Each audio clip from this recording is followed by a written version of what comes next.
Bismillah walhamdulillah wassalatu wassalamu ala sayyidina Rasulillah wa ala alihi wa sahbihi wa mawalah. La hawla wa la quwwata illa billah, amma ba'd. Saudara-saudara kaum muslimin rahimakumullah. Suatu hari ketika baginda Rasul masuk ke dalam masjid, didapatinya seorang sahabat tengah khusyuk bertafakur di dalam masjid. Sahabat itu bernama Abi Dzar Al-Ghifari. Dihampiri beliau oleh baginda Rasul, kemudian ditanya, "Hai Abi Dzar, begitu khusyuk dan tafakur engkau di dalam masjid, gerangan apa permohonanmu kepada Allah di tempat yang suci ini?" Abi Dzar menjawab, "Maafkan saya ya Rasul. Saya dari tadi di masjid di sini ini bukan berdoa.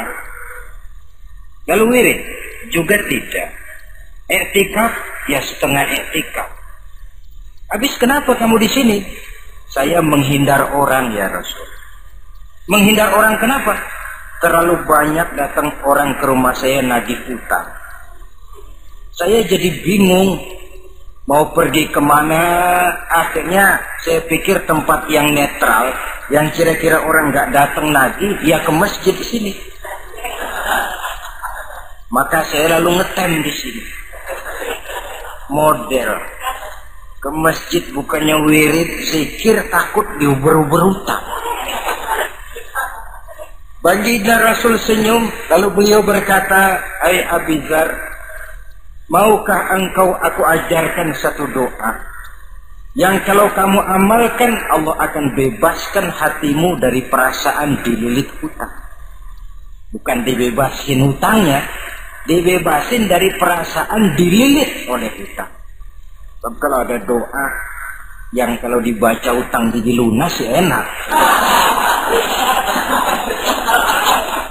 Jadi ini jangan keliru saudara-saudara. Kalau diamalkan hati bebas dari perasaan dililit oleh hutang. Mau ya Rasul? Lalu diajarkanlah doa itu, "Allahumma inni a'udzubika minal hammi wal hazan wa minal ajzi wal kasal wa minal jubni wal bukhl wa min ghalabatid dain wa qahrir rijal." Ma'asyiral muslimin rahimakumullah.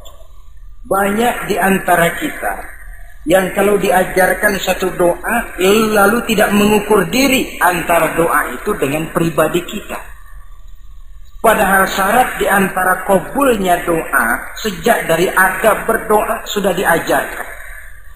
Berdoa itu yang baik, bersih tempatnya, bersih pakaiannya, menghadap ke arah kiblat, menengadahkan kedua belah tangan dengan khusyuk dan tawadhu, dengan serius dan penuh keyakinan bahwa doa akan dikabulkan oleh Allah. Sebab Allah dalam hadis qudsi menyatakan, "Ana inda zanni abdi bi." Aku sih, kata Allah, bagaimana sangka hambaku kepadaku saja. Kalau dia sangka baik, aku baik. Kalau dia sangka tidak baik, aku juga tidak baik. Bagaimana sangka hambaku? Jadi kalau kita berdoa sementara hati kita dalam batin ngomong, jangan-jangan doa gua nggak diterima nih. Enggak. Kenapa? Hatinya sudah begitu. Innallaha la yaqbalu du'aan min qalbin ghafilin lahin. Allah tidak akan menerima doa dari hati yang lalai terhadap doa yang dibacanya itu. Nah, di antara yang terpenting menyesuaikan doa dengan keadaan pribadi. Jadi kalau kita kerja gajinya 1 bulan 1.000, ya wajarlah berdoa minta rezeki 1.500. Wajar namanya. Yang 1.000 sudah ada modal kerja kita, yang 500 kita minta doa kepada Allah. Saudara hadirin, begitu juga doa yang diajarkan oleh baginda Nabi kepada Abi Dzar. Ini hakikatnya mengajarkan kita manusia untuk menjauhi penyakit rohani. Doa ini mengajarkan 8 macam penyakit rohani yang menjadi dinding antara kita dengan Allah. Dan penyakit rohani ini lebih bahaya daripada penyakit jasmani. Kenapa? Penyakit rohani tidak menyebabkan orang masuk neraka. Nah, maaf. Penyakit jasmani tidak menyebabkan orang masuk neraka. Yang menyebabkan orang masuk neraka adalah penyakit rohani. Di akhirat itu nanti tidak ada penduduk neraka ditanya, "Mas, sampean kenapa masuk neraka?" "Anu Pak, saya di dunia dulu korengan."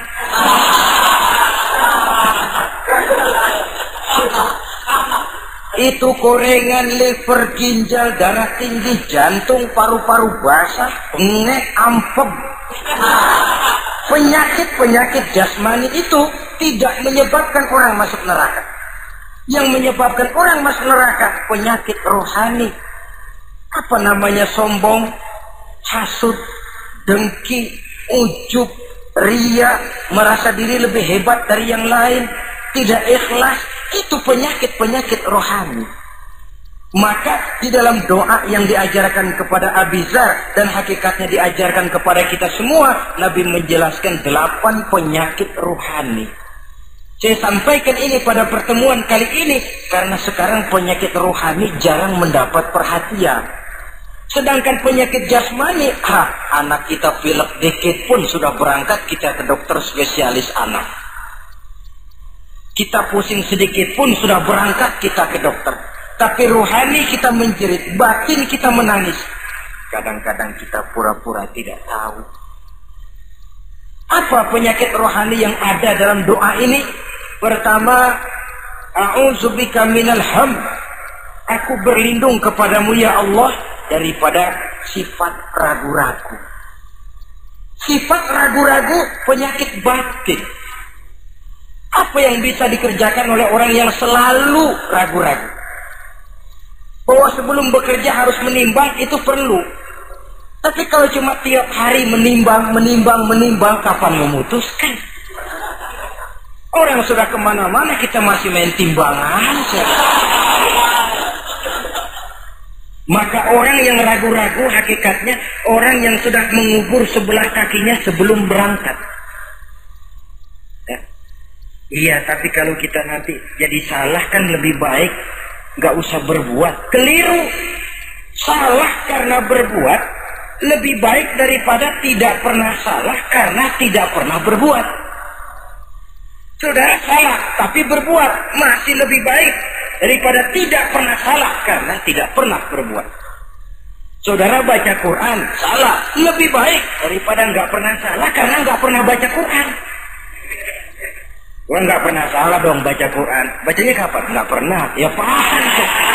Oh nggak pernah baca, kapan mau salah? Saudara hadirin yang saya muliakan, dan orang sering bilang, kegagalan pada hakikatnya adalah keberhasilan yang tertunda. Jadi kalau kita gagal hari ini, besok kita harapkan tidak akan gagal. Gagal besok masih ada hari lusa. Bagaimanapun usaha, kemauan adalah processing. Apalagi usaha untuk memperoleh sesuatu yang bernilai tinggi, bermutu mulia, panjang jalannya, banyak akibatnya, besar godaannya. Processing untuk mencapai sesuatu yang mulia itu prosesnya tidak sekali jadi kayak orang makan cabai. Itu hari dikeletak, itu hari terasa pedesnya. Untuk mencapai sesuatu yang mulia, panjang jalannya, banyak akibatnya, besar godaannya. Tapi bangunan bagaimanapun tingginya harus dimulai dari pondasi pertama. Cita-cita bagaimanapun luhurnya harus dimulai dari langkah pertama yang walaupun kelihatannya sepele, tapi sudah merupakan pondasi ke arah yang lebih tinggi. Kadang-kadang kita ini kan inginnya yang serba cepat. Seolah-olah sesuatu yang mulia itu bisa datang lewat proses simsalabim, abracadabra. Kalau yang kita mau terwujud di depan kita, alangkah mudahnya. Dan dari kegagalan-kegagalan akan lahir pengalaman. Dan pengalaman, kata orang Kulon, experience is the best teacher. Pengalaman adalah guru yang paling bijaksana. Kalau adik kita jalan di tempat licin, jatuh, besok dia lewat situ lagi, gak usah dipesen juga dia pasti hati-hati. Kenapa? Pengalaman. kemarin gue lihat sini jatuh, sekarang harus hati-hati. Tapi kalau belum pernah jatuh, kita omelin kadang-kadang ngotot. Khawatir banget, sebelum juga jatuh, ngomel melulu gitu. Tapi satu kali dia jatuh, dia sendiri akan hati-hati. Begitu kegagalan yang kita temukan dalam hidup merupakan nasihat bahwa seorang muslim tidak mungkin jatuh di tempat yang sama 2 kali berturut-turut. Kemarin lewat di situ jatuh lagi, sekarang lewat di situ lagi jatuh lagi, emang goblok dah. Bisa jatuh 2 kali di tempat yang sama kan namanya tidak mengambil pelajaran dari apa yang sudah dia temui. Jadi saudara hadirin, terutama adik-adik remaja, masa depan kalian itu merupakan harapan dari semuanya. Kami yang tua terlalu banyak berharap dari kalian. Sementara hari depan kalian lihat sendirilah, persaingan hidup makin tajam, tensi ekonomi makin tinggi, jumlah angkatan tenaga kerja yang masuk tidak jauh dari seimbang dengan lapangan kerja yang bisa disiapkan. Kalau kita dihambat oleh penyakit ragu-ragu, orang lain sudah berbuat dan kita masih menonton, boleh sangat jadi nantinya kita akan terpojok di sudut-sudut kehidupan untuk lebih banyak jadi penonton daripada jadi pemain. Lebih sering menjadi objek daripada menjadi subjek. Istilah Arabnya lebih sering menjadi maf'ul daripada menjadi fa'il. Namanya juga orang nonton, soknya kan kayak lebih pintar dari yang main. Wajar orang nonton bola ngomel melulu. Itu Maradona tolol. Maradona ditololin. Ajat sederajat goblok, ajat digoblokin. Kalau sudah dia disuruh main ke lapangan, gempor dia nggak bisa nembak. Namanya penonton, dan wajar saja penonton juga kalau nggak surat nggak rame tuh lapangan. Saudara hadirin yang saya muliakan, maka keraguan-raguan akan jadi penyakit yang menghalangi orang pada saat dia harusnya sudah berbuat, dia malah berpangku tangan. Akhirnya dia akan jadi orang yang ketinggalan kereta. Sementara hidup tidak berjalan mundur ke belakang dan tidak juga berhenti. Tidak ada kata berhenti atau kata mundur dalam hidup. Berhenti kita diinjak orang, mundur kita hancur. Hidup ini seperti cerita tentaranya Tariq bin Ziyad ketika menyeberang ke daratan Spanyol di selat Jabal Tariq. Sejarah menyebutnya Gibraltar ya. Itu bahasa Spanyol, lidah Spanyol dengan lidah Arab. Kita Jabal Tariq, dia Gibraltar. Kita Ibnu Rusdi, dia Ibn Averus. Saudara-saudara, ketika pasukan sudah menyeberang ke daratan, seluruh kapal-kapal ini dibakar oleh Tariq bin Ziyad. Beliau sadar menghadapi tentara yang jumlahnya lebih banyak dari tentaranya sendiri. Maka seluruh kapal dibakar, lalu beliau pidato di depan tentaranya.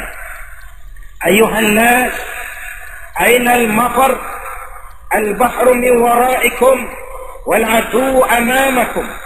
Saudara-saudara, sekarang mau lari kemana? Kita tidak punya pilihan lain. Di belakang laut, di depan musuh. Mau pulang, kapal sudah saya bakar semua. Ini termasuk menghilangkan keraguan bala tentaranya. Mundur, kecebur, mati.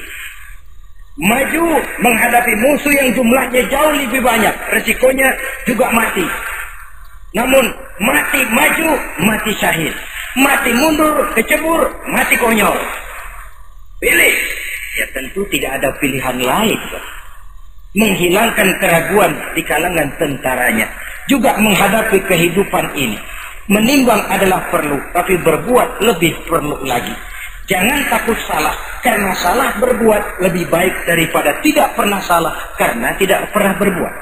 Kesalahan pada akhirnya akan mendidik kita untuk tidak salah lagi pada masa-masa yang akan datang. Ini penyakit pertama. Penyakit yang kedua, al-hazan. Penyakit duka cita. Manusia itu egonya terlalu besar. Kalau dia kehilangan sesuatu yang dia tidak senangi, atau menemukan sesuatu yang tidak dia harapkan, dia bersedih. Kesedihan itu timbul sebenarnya karena egonya. Bapaknya meninggal, dia sedih. Sebenarnya kesedihannya bukan karena matinya bapaknya, tapi kesedihannya karena dia tidak punya orang tua lagi. Dianya itu yang dia tangisi, akunya. Perkara bapaknya mati sih, memang semua yang hidup mesti mati. Tapi dia nggak punya bapak, itu yang lebih dia sedih. Akunya ini. Ekoknya manusia itu. Seorang perempuan yang ditinggal mati oleh suaminya, dia menangis. Bukan karena suaminya yang mati, tapi karena dirinya tidak bersuami. Dirinya yang lebih banyak dia tangisi. Ekoknya itu yang lebih banyak bicara. Oleh karena itu agama mengajarkan, kata Nabi, ahbib habibaka haunan ma asa ayyakuna baghidaka yawman ma wa abghid baghidaka haunan ma asa ayyakuna habibaka yawman ma. Cintailah apa yang kamu cintai sekedarnya saja, sebab sangat boleh jadi yang sekarang kamu paling cinta besok jadi yang paling kamu benci. Tapi bencilah apa yang kamu benci sekedarnya saja, sebab boleh jadi yang hari ini paling kamu benci besok akan kamu paling cintai. Saudara-saudara kaum muslimin, maka cintailah harta, cintailah kedudukan, cintailah harta benda, cintailah anak dan istri sekedarnya saja, sehingga tidak berurat dan berakar. Sebab kalau dia sampai berurat dan berakar di hati ini, nanti ketika datang saat berpisah, kita seakan tidak mau menghadapi kenyataan. Kita seakan ingin lari dari kenyataan.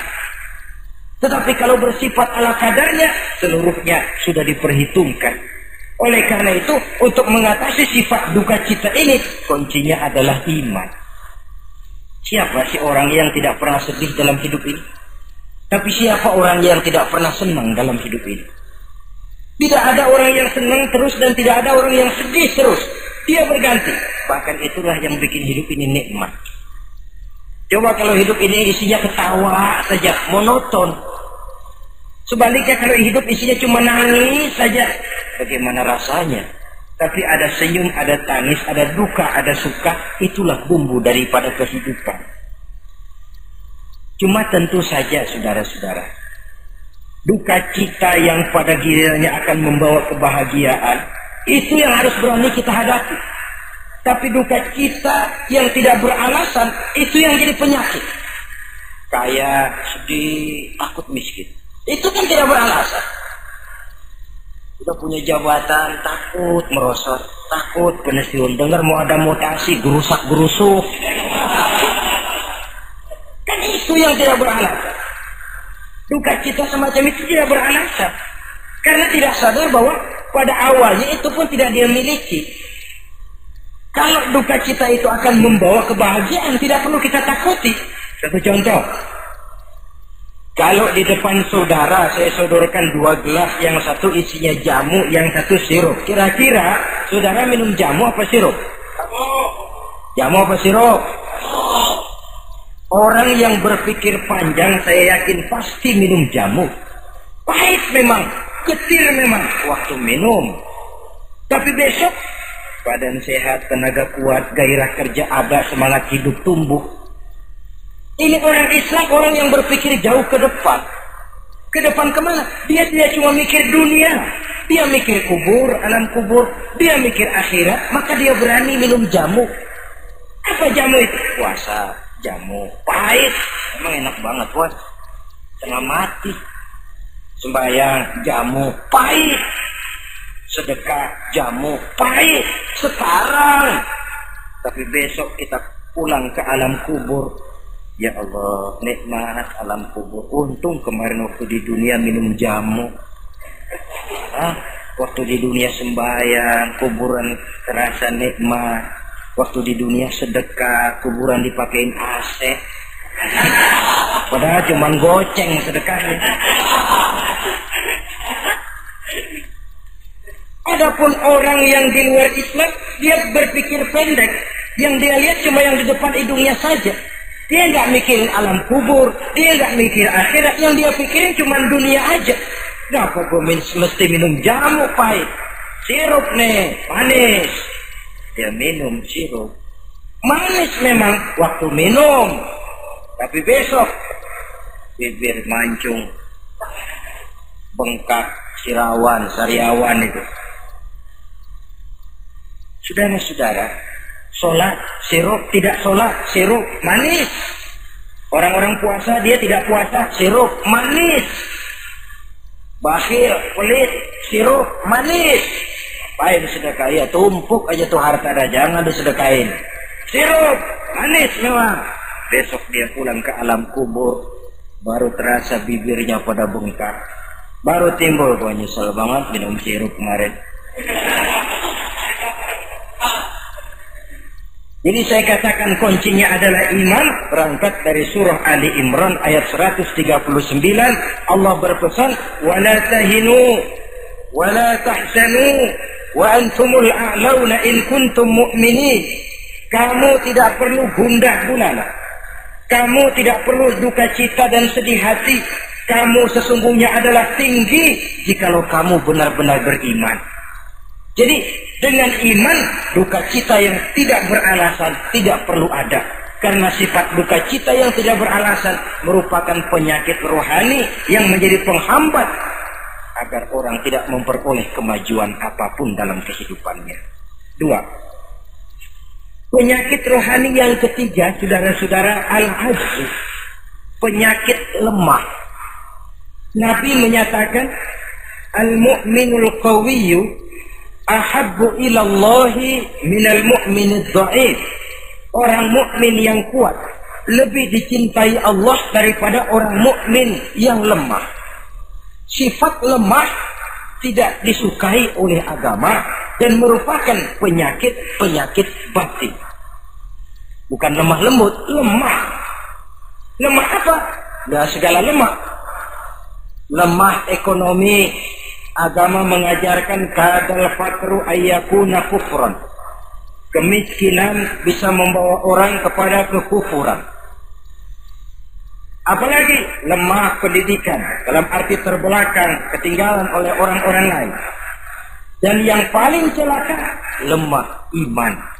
Saudara-saudara hadirin yang saya muliakan, imannya lemah. Tidak punya ghirah, tidak punya rasa cemburu terhadap agamanya. Kalau anak gadisnya diusik orang, marahnya 7 lapis langit. Kalau keluarganya diusik orang, bukan main, ngundang orang lain, menyerbu. Itu orang yang coba-coba ngusik. Tapi agamanya dihina orang, agamanya diinjak-injak orang. Sedikit pun dia tidak punya rasa cemburu, sedikit pun tidak ada rasa sedih. Agama saya ini mau dibawa kemana? Islam ini mau dikubur kemana? Lemah iman semacam itu yang kita rasakan sekarang. Sekarang ini orang marah kalau hartanya diusik, orang marah kalau anak istrinya diusik, orang marah kalau temannya diganggu. Tapi giliran agamanya diganggu, agamanya diusik, agamanya dihina, tenang-tenang saja, bah. Tidak ada itu gairah, tidak ada itu rasa cemburu terhadap agama. Kaum muslimin yang saya muliakan, lemah iman semacam ini yang sangat membahayakan untuk kelangsungan kehidupan beragama. Di zaman Khalifah Umar bin Abdul Aziz, dalam satu pertempuran melawan orang-orang kafir, tentaranya mengalami kekalahan. Karena kalah, banyak yang ditahan jadi tawanan orang kafir, termasuk 3 orang ofisir setingkat komandan dan beberapa puluh prajurit ditahan di negara kafir ini. Terhadap tahanan-tahanan Islam ini, Raja kafir musyawarah sama para menterinya, terutama Perdana Menteri. Tuan Perdana Menteri, kata Raja kafir, bagaimana? Ini tahanan-tahanan Islam yang enak kita apain? Ya terserah Tuan Raja, kita bunuh saja supaya habis urusan. Ya terserah Tuan Raja. Tapi saya pikir-pikir, soal bunuh sih gampang. Cuma apa tidak lebih baik kalau mereka kita bujuk saja supaya ikut ke dalam agama kita, meninggalkan Islam agamanya, meninggalkan Khalifah Umar bin Abdul Aziz sebagai pemimpinnya. Itu namanya kita sudah berprinsip senjata makan tuan. Nanti kita pasang mereka untuk menghantam orang Islam sendiri. Pikir aja, betul juga Perdana Menteri. Iya, bujuk saja mereka.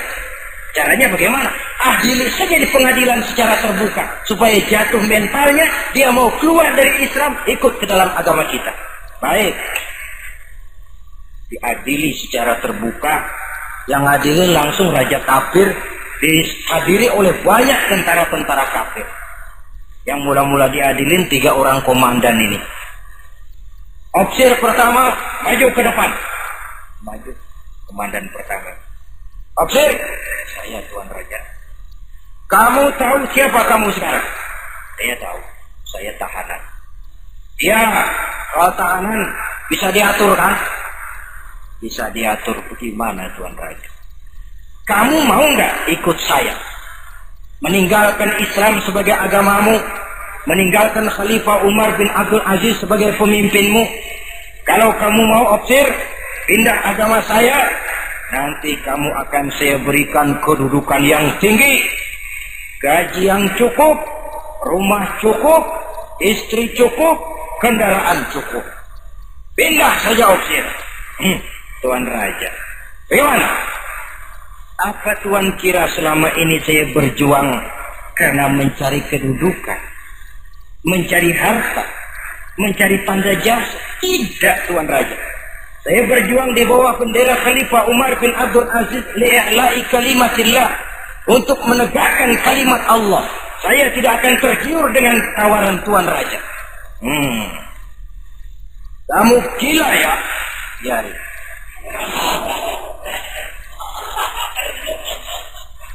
Kamu berani dari kemarin. Opsir, kalau kamu tetap dengan pendirian kamu akan saya bunuh. Silahkan Tuan Raja. Lebih baik nyawa terpisah dari badan, asal iman jangan berpisah dari hati. Gila ini.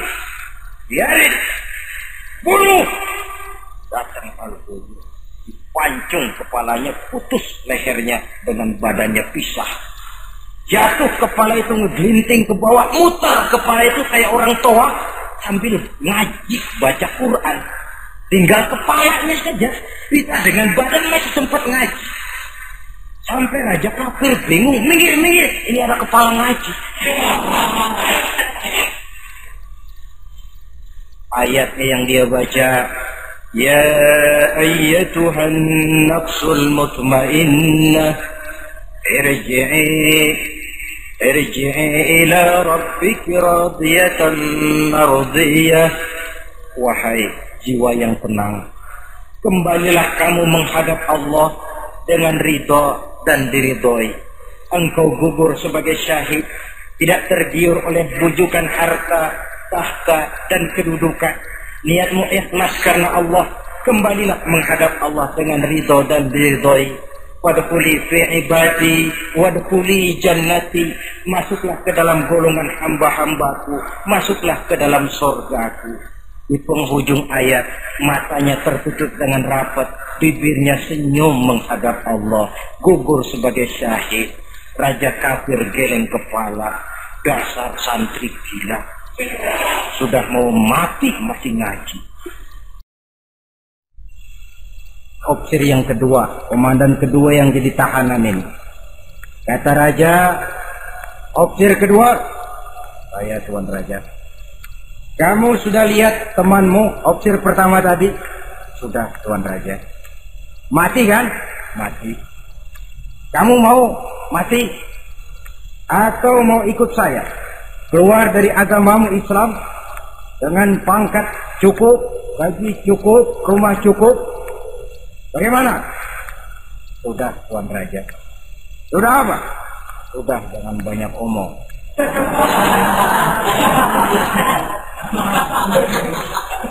Maksud kamu bagaimana? Saya sudah tidak sabar pengen nyusul teman saya yang barusan Tuan Raja. Saya tidak sanggup bayangkan bagaimana dia disambut oleh para bidadari di surga, disambut oleh para malaikat dengan ramah tamah, menikmati kehidupan di alam yang penuh dengan keriduan. Oh Tuan Raja, sudah jangan banyak omong, kalau mau potong saya. Kata Raja, ini gilaan lagi dari yang tadi. Yang tadi masih bisa diajak berunding, ini sudah minta dipotong. Ayo Al-Gojo, potong. Potong lagi oleh Al-Gojo. Putus lagi, berpisah kepala dengan badannya. Jatuh ke bawah, masih muter kepalanya kayak orang tawaf, ngaji lagi. Ayatnya yang dia baca, wujuhu yawma izin nadhirah, wujuhu yawma izin nadhirah, ila rabbiha nazirah. Wajah mereka pada hari itu berseri-seri, kepada Tuhannya mereka memandang, matanya terpejam dengan rapat, bibirnya senyum menghadap Allah. Syahid lagi yang ketiga ini. Nah, kata raja, sekarang komandan opsir yang ketiga, panggil. Opsir ketiga, saya Tuan Raja. Sudah dengar nasib dua orang temanmu? Sudah Tuan Raja. Mati? Mati. Kamu bagaimana? Saya mau hidup Tuan Raja. Jadi kamu mau ikut saya? Mau Tuan Raja, saya mau. Mau meninggalkan Islam sebagai agamamu? Mau Tuan Raja. Mengkhianati khalifahmu Umar bin Abdul Aziz? Iya Tuan Raja. Daripada hidup saya kan, daripada mati mendingan hidup Tuan Raja. Daripada nggak punya apa-apa, kan mendingan punya apa-apa. Baik, baik. Nanti saya musyawarah sama Perdana Menteri, kamu saya angkat jadi pejabat tinggi. Baik Tuan Raja. Akhirnya Raja musyawarah. Perdana Menteri, saya Tuan Raja. Ini opsir ketiga baik ini, mau ikut kita keluar dari Islam. Kita angkat jadi apa dia? Itu sih urusan Tuan soal angkat mengangkat. Cuman saya pikir-pikir kok aneh Tuan Raja. Aneh bagaimana? Ini opsir ketiga ini kok mau ya meninggalkan agamanya. Mau mengkhianati saudaranya sendiri.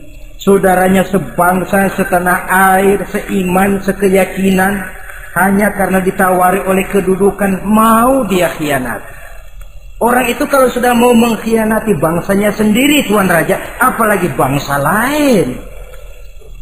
Sekarang ini dia sopan sama kita karena kepengen selamat. Nanti kalau ada kesempatan, bukan kita yang ditikam dari belakang, senjata makan Tuan. Jadi menurut kamu bagaimana Perdana Menteri? Menurut saya opsir ketiga ini komandan bejat. Masa orang bejat jadi pejabat, rusak rakyat. Malah orang dua yang mati itu orang bagus, punya prinsip, punya pendirian, nyawa taruhannya iman tidak goyah. Itu malah kalau bisa yang dua itu dihidupin lagi. Orang punya pendirian, ya hidupin itu gimana udah kadang mati? Tidak bisa. Jadi yang ketiga ini gimana? Kalau menurut saya yang ketiga ini bunuh saja Tuan Raja. Ngapain miara orang bahaya? Bunuh saja. Bunuh. Iyalah kalau begitu bunuh saja. Betul juga kamu. Sidang dibuka kembali. Opsir ketiga, gimana Tuan Raja? Saya diangkat jadi apa? Kamu nggak diangkat. Nggak diangkat bagaimana?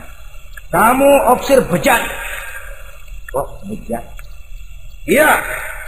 Agamamu saja kamu mau tinggalkan, saudaramu sebangsa setanah air mau kamu khianati, apalagi kami yang orang lain bangsa dengan kamu.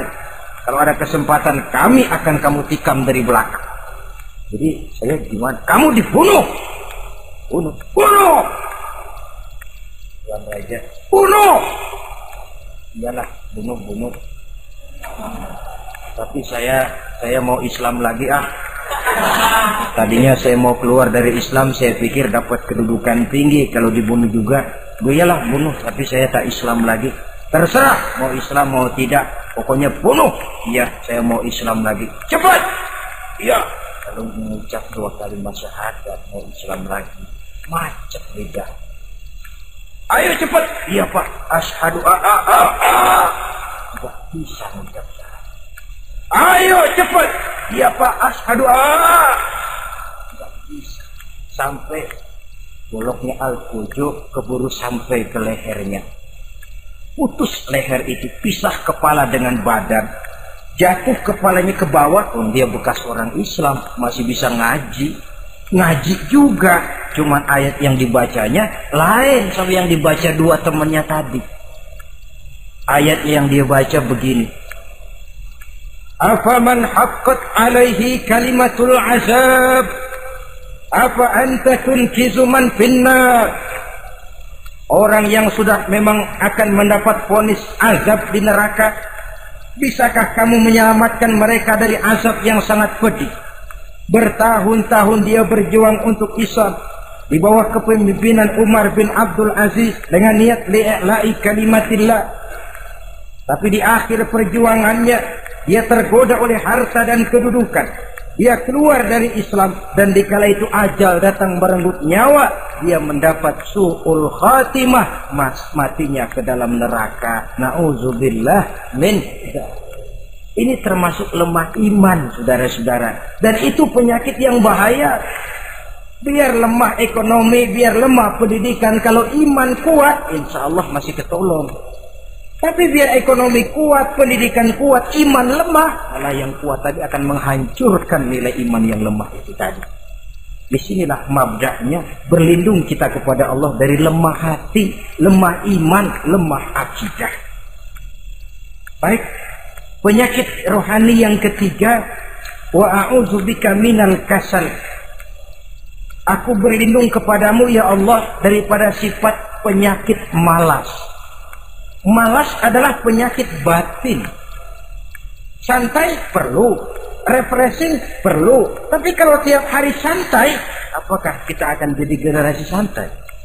Dan persoalan apa yang bisa kita selesaikan dengan posisi santai?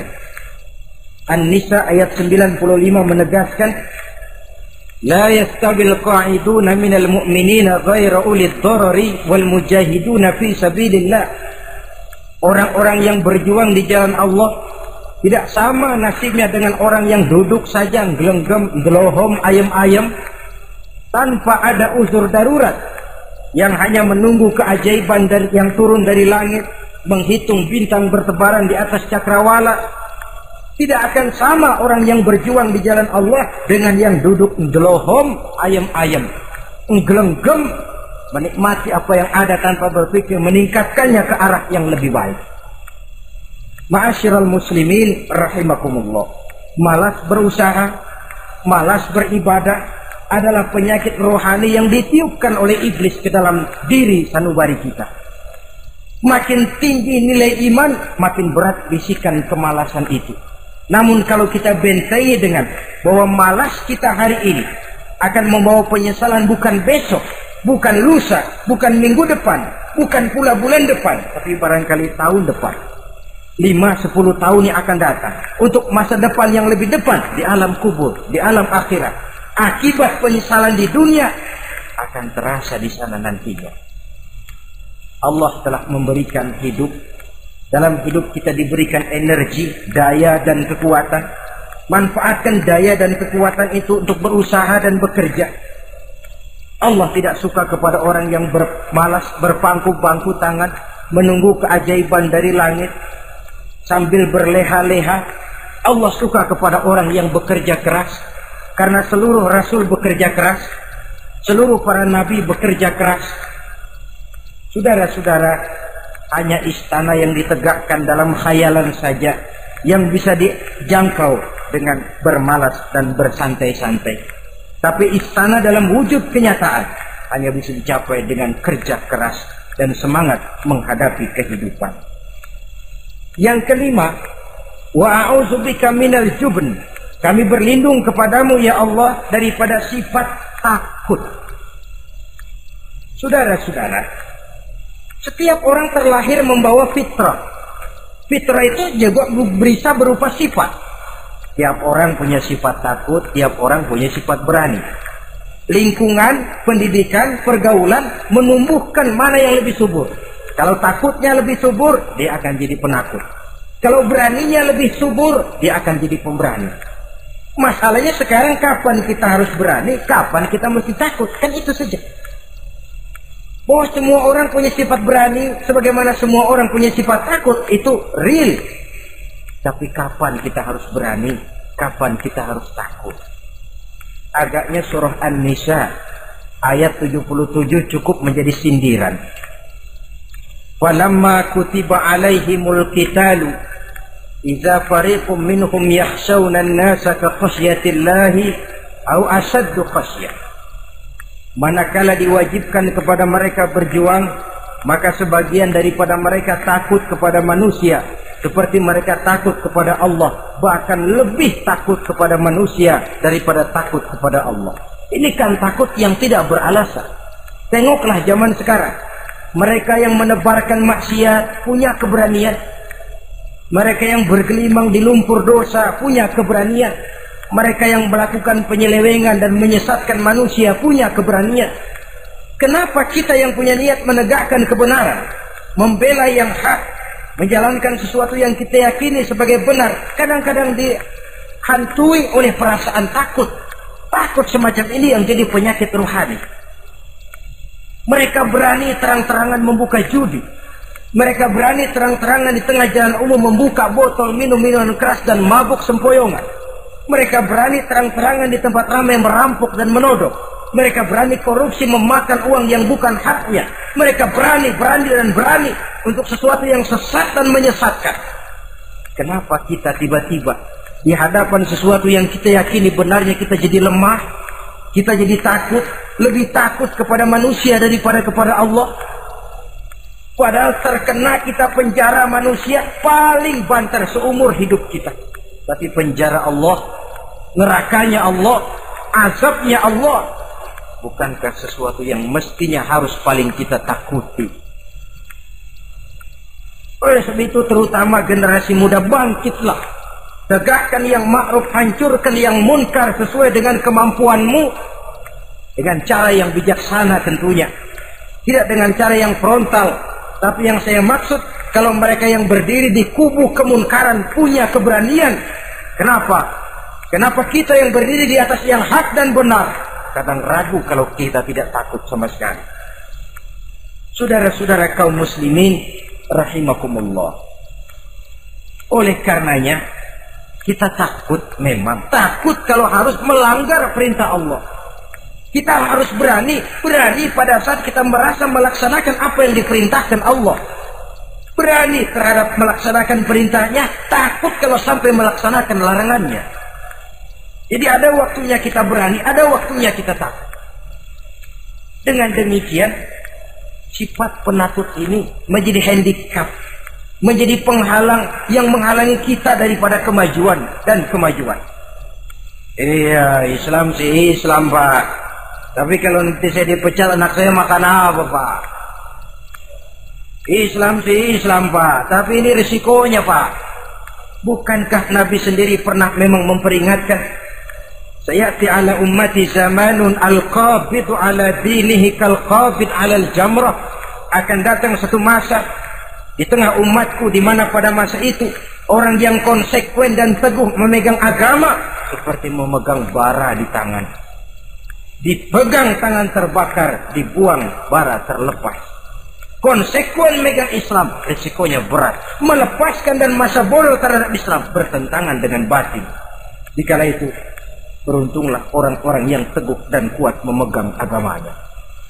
Ma'asyiral muslimin rahimakumullah. Hanya sifat berani yang menyebabkan Islam berhasil menembus dinding Jazirah Arabia, memasuki Bizantium dan Persia, mendarat di Spanyol, memasuki Selat Jabal Tariq, pada gilirannya mewarnai hampir 2/3 belahan bumi, menjadi mercusuar di lapangan ilmu dan peradaban. Berani karena benar. Jadi yang saya anjurkan itu bukan berani babi. Tahu berani babi? Mau nyeruduk aja. Berani yang tanpa perhitungan itu berani babi namanya, nyeruduk aja. Ya kalau kelempengan yang diseruduk tahu empuk. Tapi kalau yang diseruduk mesin giling kan bongkar kepalanya.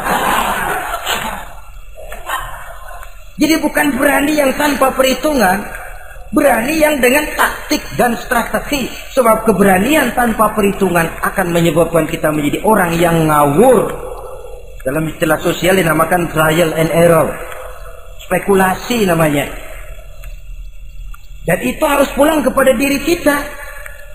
Keberanian tidak bisa dipompakan, keberanian tidak bisa dicangkokkan. Harus bermuara dari kita. Contoh saja, ketika Nabi dan Abu Bakar di Gua Sur, Quraisy kafir yang ngejar sampai di situ. Kalau mereka nengok ke bawah, Nabi akan kelihatan. Abu Bakar sedikit grogi. Nabi tampil dengan mantap. La takhaf wa la tahzan ya Abu Bakar. Innallaha ma'ana. Abu Bakar, kamu tidak usah takut. Kamu tidak usah khawatir. Allah bersama kita. Keberanian timbul. Karena yakin ini jalan Allah. Yakin Allah pasti akan bela. Keberanian itu nggak bisa dicangkokin. Nggak bisa cuma teriak, saudara-saudara, jangan takut, Allah bersama kita. Mulutnya. Tapi kalau hatinya juga perang. Apa iya? Itu sudah tertarung di kaki sendiri. Jadi memang harus ada variasinya. Ibarat pepatah, tukang joget yang baik ngerti irama gendang. Kalau kita terlalu keras, gampang dipatahin orang. Kalau kita terlalu lemah, diinjek terus. Mestinya tahu kapan mesti keras, tahu kapan mesti lemah lembut. Saudara hadirin yang saya muliakan. Baiklah ya, itu penyakit yang kelima. Penyakit yang keenam, wa a'udzubika minal bukhl. Kami berlindung kepadamu ya Allah daripada sifat bukhl. Pelit bin kikir alias medit. Ini penyakit rohani. Kenapa seorang bisa kikir? Karena dia tidak sadar. Pokoknya duit saya ya keringat saya. Dia tidak sadar bahwa itu amanah. Dia tidak sadar bahwa dia kadang-kadang diberikan kehormatan oleh Allah untuk menjadi keran yang menyampaikan rezeki kepada orang lain. Rezeki dia cuma lewat tangan saya. Orang bakti yang gak punya pikiran begitu. Yang ada yang di kantong saya, keringat saya, sama orang lain kagak ada urusan. Kalau dia sadar, rezeki saya cuma lewat tangan, rezeki dia cuma lewat tangan saya. Dia berfungsi sebagai keran, rasa bakhil itu tidak perlu ada. Yang kedua, orang bisa bakhil karena jama'a mala wa addada. Suka ngumpul-ngumpulin harta, lalu ngitung-ngitung. Ngitung. Orang kalau terlalu ngitung kan yang ada kurang melulu. Kebangetan ngitung melulu. Aduh, 10.000. Kalau 15.000 aja enak aturnya. Dapat 15.000, tanggung dikit lagi. Kalau 20 aja cukup dah nih. Yang nggak pernah cukup sesungguhnya. Jama'a malan wa addada. Kalau sudah kesina, dia akan sampai kepada yahsabu anna malahu akhlada. Dia akan menyangka bahwa harta itulah yang bisa mengekalkan dia. Ya mengekalkan kebahagiaannya, ya mengekalkan keluarganya, ya mengekalkan umurnya, ya mengekalkan kehidupannya sampai kepada tahapan keliru. Kalau sudah begitu, berat pisah sama harta. Duitnya 100.000, hilang 1.000. Yang hilang doang tuh yang dia pikirin. Yang masih ada yang 99.000 dia nggak ingat. Waduh, mati gua. Ngapa? Duit 1.000 hilang, mati. Mati. Padahal yang ada ketimbang yang hilang masih lebih banyak yang ada. Hilang itu yang 99, yang 1.000 yang dia ingat. Hilang 1.000, mati gue udah. Mati gitu. Kalau datang orang gantiin, lo jangan sedih dah nih digantiin 1.000, bikin kenceng nangisnya. Kenapa nangis? Kenapa bikin nangis? Coba yang tadi nggak hilang jadi 2.000 kan. Ingat yang tadi hilang. Kapan syukurnya kalau sudah jama'a malan wa addada? Prosesnya akan sampai kepada yahsabu anna malahu akhlada. Memang harta itu bisa mengekalkan kita. Kapan? Kalau dia kita belanjakan di jalan Allah. Itu harta yang mengekalkan kebahagiaan. Kita berikan dia kepada yatim piatu. Kita berikan dia memperbaiki jalanan umum. Kita berikan dia membangun puskesmas. Kita berikan dia membangun masjid, pondok-pondok pesantren, memakmurkan majelis-majelis taklim. Itu harta yang mengekalkan kita. Adapun yang kita belikan, ya belikan pakaian pangkatnya toko. Bagus benar. Sekarang 4-5 tahun yang akan datang, lari ke dapur. Bukan dibersihin, ngebersihin. Makanan yang paling enaknya waktu di tenggorokan. Sudah masuk ke dalam perut, sudah gak ada bedanya singkong dan sate. Malah besok pagi keluar bauan sate daripada singkong. Bedanya makanan cuma di kerongkongan saja. Saudara hadirin yang saya muliakan, jadi kalau sadarlah kita bahwa karunia yang datang itu memang amanah Allah, kenapa harus bakhil? Bahwa rezeki orang harus lewat tangan kita, kenapa harus mengelak? Tidak ada orang jatuh miskin karena dia dermawan. Tidak ada orang jadi susah karena banyak menolong orang. Karena mungkin keberkahannya yang penting itu. Dia menolong orang, orang tidak bisa membalas, tapi Allah membukakan jalan lewat jalan lain yang tidak dia perkirakan sebelumnya. Ma'asyiral muslimin, apalagi kalau orang itu adalah orang yang dekat dengan kita. Maksud saya ibu bapak kita. Oh, itu balasannya paling kontan. Berbuat baik kepada ibu, berbuat baik kepada bapak. Ada rezeki sedikit, belikan makanan yang disenangi orang tua kita. Pak, ibu, alhamdulillah ada rezeki, ini makanan kesukaan bapak, ibu. Menurut kita sederhana, sepele, Allah akan balas, dan itu paling kontan lewat jalan yang tidak kita sangka-sangka. Ibu bapak, yatim piatu terutama juga. Saudara kaum muslimin rahimakumullah. Oleh karenanya, sekali lagi tidak ada orang jadi kaya karena dia kikir, pelit. Kenapa sih tuh orang jadi miliuner? Oh, dia dari muda pelit banget. Tidak ada. Dan tidak ada orang jatuh bangkrut karena rajin sedekah. Kata Nabi, inna sedaqatal mar'il muslim tazidu fil umri wa tadfa'u mitata su'i. Sesungguhnya sedekahnya seorang muslim bisa menambah panjang umur dan menyelamatkan orang dari mati secara su'ul khatimah. Panjang umur bisa artinya jumlahnya tambah, bisa berarti walaupun orangnya sudah mati, namanya tetap hidup dikenang orang kebaikannya. Itu pun panjang umur namanya. Namanya tidak hancur, walaupun jasadnya hancur masuk ke dalam tanah dimakan oleh cacing tanah. Namanya akan hidup terus, bahkan ditulis dengan tinta emas dalam sejarah. Bakhil, pelit adalah penyakit batin. Dokternya agama dan kemauan diri merubahnya dengan sadar bahwa karunia adalah amanah. Ini penyakit bakhil nggak bisa ke rumah sakit, ke rumah dokter medis. Dokter, saya punya penyakit pelit, bagaimana ngobatinya? Suntik. Tidak bisa. Suntiknya adalah agama, saudara-saudara. Yang ketujuh, wa min ghalabatid dain, inti doa.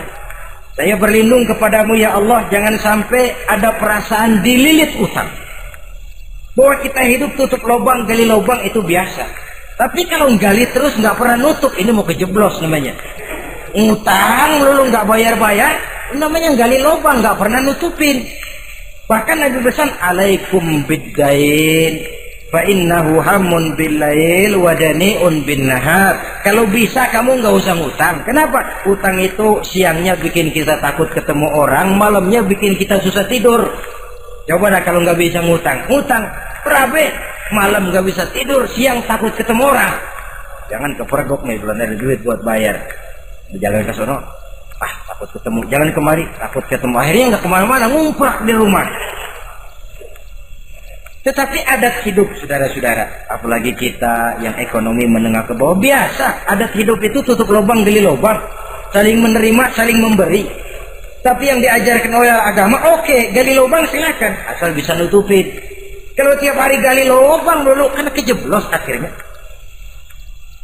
Oleh karena itu, apalagi hutang ini menyangkut hukukul adami, hak manusiawi. Itu di akhirat nanti ya, taubatnya lebih sulit. Kalau saudara dosa kepada Allah, taubatnya cuma 3 syaratnya. Nyesel, berjanji tidak akan mengulangi, meninggalkan perbuatan jahat. Tapi kalau menyangkut hak manusia, syarat taubatnya 4. Saudara mencuri sendal, syarat taubatnya nyesel, berjanji tidak akan mengulangi lagi, meninggalkan perbuatan mencuri, lalu yang keempat, sendal orang pulangin. Atau minta maaf dan minta ridho dari yang bersangkutan. Sebab ini menyangkut hukukul adami, hak manusiawi. Nggak bisa saudara nyolong sendal, taubat langsung kepada Allah, taubat Tuhan, nggak lagi-lagi nyolong sendal. Tapi sendal orang dibekap terus, ya belum. Nah, termasuk masalah hutang ini. Ma'asyiral muslimin rahimakumullah. Jadi silahkan gali lubang, asal ada kemungkinan untuk nutup. Dan pada saat kesempatan untuk nutup datang, tutup dulu supaya besok bila bisa gali lagi. So, kita kadang-kadang kalau ngutang begitu datang rezeki aja giliran mau bayar. Rasanya kan berat. Masih ada keperluan lain. Datang yang lagi anu aja dah bang, tar. Datang lagi, sok. Datang lagi, tar. Datang lagi, sok. Kalau tar sok saja, nembak terus, ya kapan-kapan mau kita bisa tutup itu lubang. Ma'asyiral muslimin rahimakumullah. Yang terakhir, penyakit batin wa qahrir rijal. Kami berlindung kepada-Mu ya Allah, jangan sampai kami hidup di bawah bayang-bayang orang lain. Jangan sampai kami hidup di bawah pengaruh orang lain, hidup disetir orang lain. Badan merdeka tapi jiwa budak. Badan merdeka tapi mental budak. Kita hidup jadi robot. Kemana saja yang nyetel arahkan ke situ kita berangkat. Hidup tanpa prinsip. Qahrir rijal. Hidup jadi bayang-bayang bagi orang lain. Alangkah tidak nikmatnya. Kehilangan kepribadian, tidak punya sikap mandiri. Itu pun penyakit rohani. Karena pada akhirnya nilai kita ditentukan oleh kepribadian kita. Kebesaran tidak bisa dengan nyempeng kepada orang lain. Kekayaan tidak bisa dengan mengakui leluhur. Pribadi kita, sepanjang kita masih hidup di bawah bayang-bayang orang lain, sepanjang itu kita tidak akan pernah punya kepribadian. Dan bila kita tidak punya kepribadian, maka orang tidak akan pernah mencatat kita dalam kehidupan ini. Nah, inilah pertemuan kita yang singkat. Mudah-mudahan ada manfaatnya. Terima kasih dan mohon maaf. Wassalamualaikum warahmatullahi wabarakatuh.